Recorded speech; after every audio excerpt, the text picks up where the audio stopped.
সরকারের একক সিদ্ধান্তের কারণে অটো রাইস মিল মালিকরা ক্ষতিগ্রস্ত হচ্ছেন বলে জানিয়েছেন মালিক সমিতির নেতারা।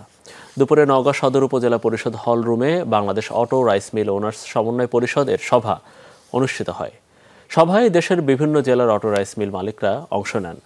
মিলাররা বলেন, ধান চালের মূল্য নির্ধারণ, মজুত আইন পুনঃপ্রণয়ন এবং চালের বস্তায় ধানের জাত, মূল্য ও তারিখ লেখার সিদ্ধান্ত সরকারের একক। এ বিষয়ে মিল মালিকদের সাথে সরকারের কোনো আলোচনা হয়নি। সরকারের এসব সিদ্ধান্তের কারণে রাইস মিলাররা ক্ষতিগ্রস্ত হচ্ছেন।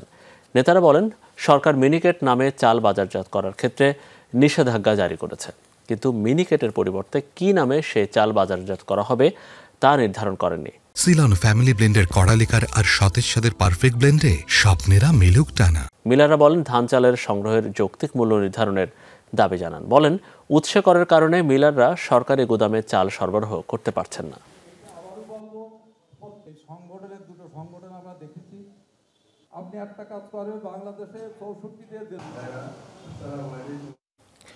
দর্শক, এই বিষয়ে আমরা আরও জানবো। আমরা সরাসরি এই মুহূর্তে যাচ্ছি নওগাঁয়। আমাদের সহকর্মী শফিক ছোটন জানাবেন এ বিষয়ে। ছোটন, একটু জানতে চাই যে আজকের সভায় আর কোন কোন বিষয় গুরুত্ব পেয়েছে?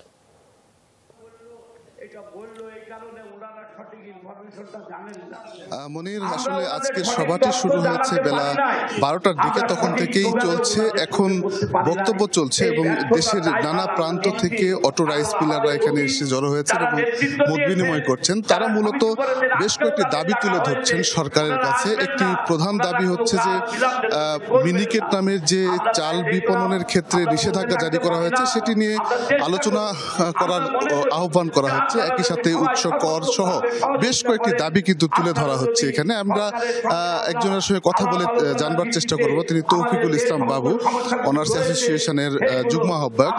বাবু, আপনার কাছে একটু জানতে চাই, আজকে যে আলোচনা সভা হচ্ছে মূলত আপনারা কোন বিষয়টি তুলে ধরছেন? এটা গোটা বাংলাদেশ অটো রাইস মিল মালিকদের সমন্বয়ে মত বিনিময় সভা। মূলত আমাদের যে সমস্যাগুলো, এই সমস্যাগুলো নিয়ে আমরা আলোচনা করছি। এখনো মিটিং চলছে।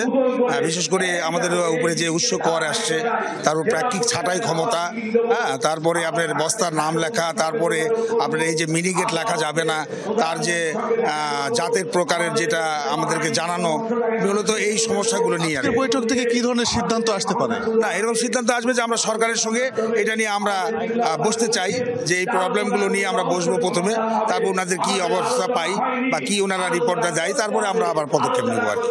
অসংখ্য ধন্যবাদ। মনির, শুনছিলেন যে আসলে আজকের যে বৈঠক সেটি অটো রাইস মিল মালিকদের সংগঠন অনার্স অ্যাসোসিয়েশন, সেই অনার্স অ্যাসোসিয়েশনের বৈঠক। এই বৈঠক থেকে তারা একটি সিদ্ধান্ত নিতে চান যে সব সমস্যাগুলো তাদের কাছে চিহ্নিত হয়েছে সেগুলো নিয়ে সরকারের পক্ষ থেকে আসলে কি ধরনের বক্তব্য আসে সেটি তারা দেখবেন এবং তারা আহ্বান করছেন সরকারের পক্ষ থেকে একটি বৈঠকের আয়োজন করা হবে। জি, অনেক ধন্যবাদ আপনাকে। শফিক ছোটন জানাচ্ছিলেন নওগাঁ থেকে।